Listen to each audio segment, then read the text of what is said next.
Assalamualaikum and hi everyone. My name is NURAIN binti SYAIRUL.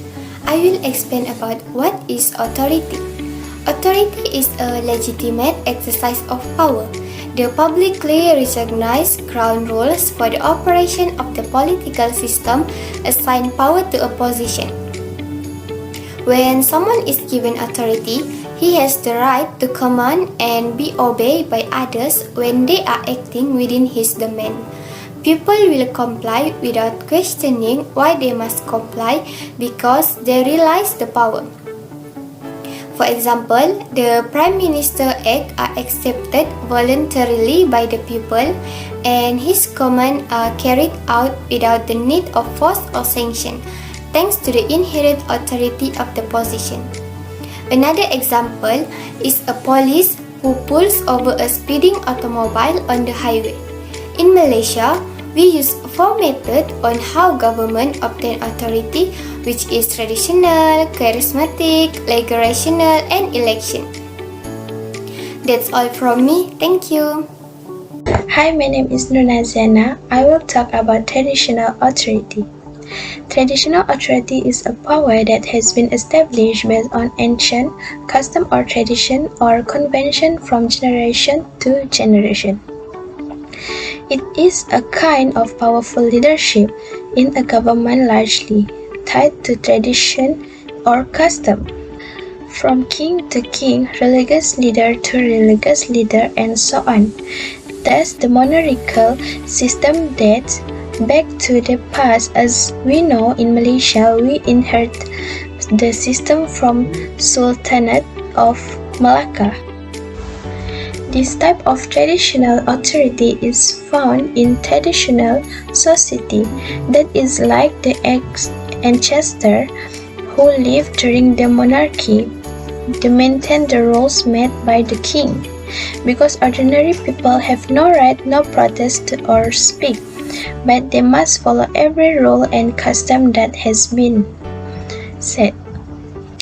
If there are some ordinary people who disobey the royal rule, the king will give punishment according to his will, because no one can forbid the decision made by the king. The authority of this leader will not be challenged, as it is inherent from the descendants of previous leaders.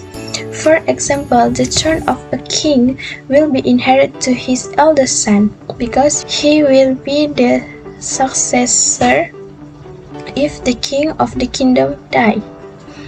In Malaysia, it can be seen that this tradition is still used by the king, which is the king of Malaysia give the throne to the prince. In Malaysia, the title of the heir to the throne varies by state.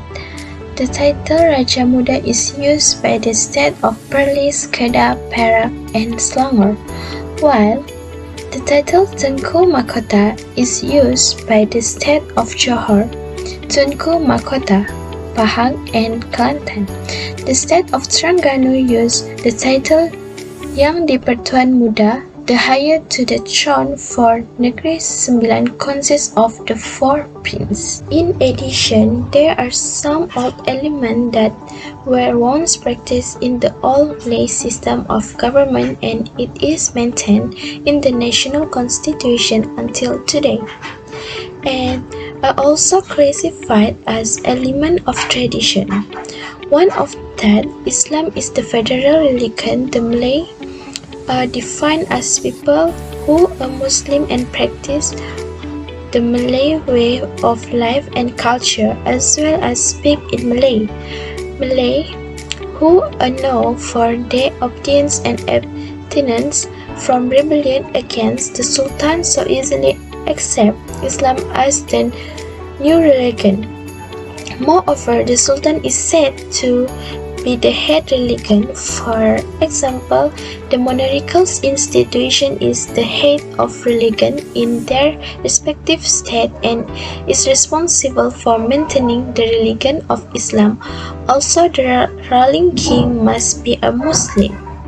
Last but not least, traditional authority is a form of leadership in which the authority of an organization or ruling regime is passed down from generation to generation of the monarchical system.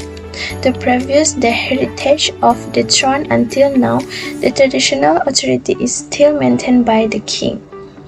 Okay, thank you. That's all from me.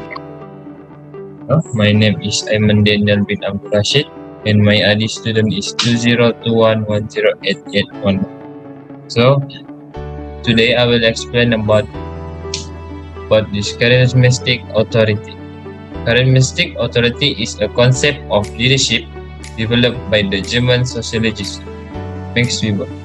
It involves a type of organization or type of leadership in which authority derives from the charisma of the leader. This stands in contrast to two other types of authority: legal authority and traditional authority. Charismatic authority is an interesting case because its success is not reliant on external formal structures or norms, as is the case with the other two forms of authority. Because of this, power structures that rely on charismatic leaders to succeed may dissolve should the leader die or leave. Because of this, succession planning is key, and there needs to be process to transfer perceptions of charisma from one person to another for the incoming leaders' charisma to be accepted. Charismatic success can be organized in a variety of methods, including through search, revelation, designation, or genetics. Although transmitting charismatic leadership is challenging and not always effective. And lastly, charismatic leadership is found in a person with extraordinary characteristic of an individual who is different from others by his vision and mission, through which he can inspire many people around. Therefore, such leaders are made the heads of social and political movements. So, I think that's all from me. Thank you. Hello, my name is NORSAHIRAN binti MADJALUMIN. My number matrix is 2021123007. Today I'm going to present about my part, which is the legal rational authority. Legal rational authority is a form of leadership, and this kind of authority obtained is followed from the system of bureaucracy and legality. Thus, this type of authority gives the right to their leader to make the decision, and the rule is enacted and complete with because it is in line with other laws, and this rule is enforced by a government. Some of the benefit of legal rational authority are transportation, large-scale industry, and revenue economy. Also, for example of this legal rational authority is official elected by voters, like the President of USA, President Barack Obama, and former President of USA, President Barack Obama, whereas he get his authority from legal rational system of laws. Next, legal rational authority is empowered by the content of law or natural law, and this kind of authority mostly found in modern era city government and in voluntary association. And lastly, legal rational authority is different from traditional authority and charismatic authority, whereas rational power flow is dynamic, unlike the traditional and charismatic authority. And that's all for my part. Thank you very much. Assalamualaikum and salam sejahtera everyone.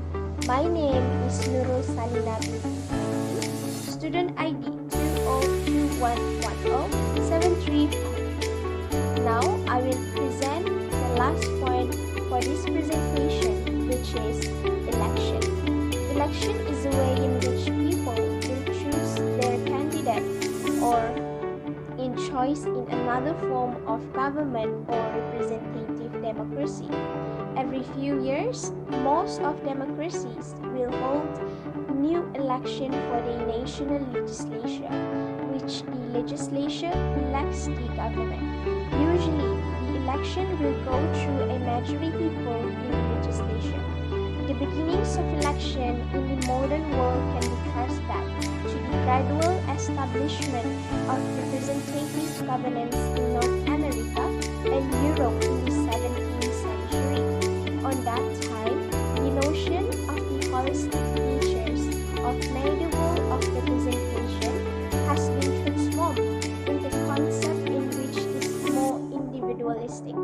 Individualistic here means making the individual a critical unit for which it needs to be calculated. Not only that, a fundamental contribution to democratic governance is elections, where democracy is directly a form of government in which political decision will be made directly by the entire body of a qualified citizen. Through election, it allows voters to choose the leader they want and ensure they are accountable for their performance in positions. In addition, the government elections are able to gain authority by majority votes during election. However, accountability will be affected when an elected leader is irresponsible, whether the leader has been re-elected or for historical reason or other reasons.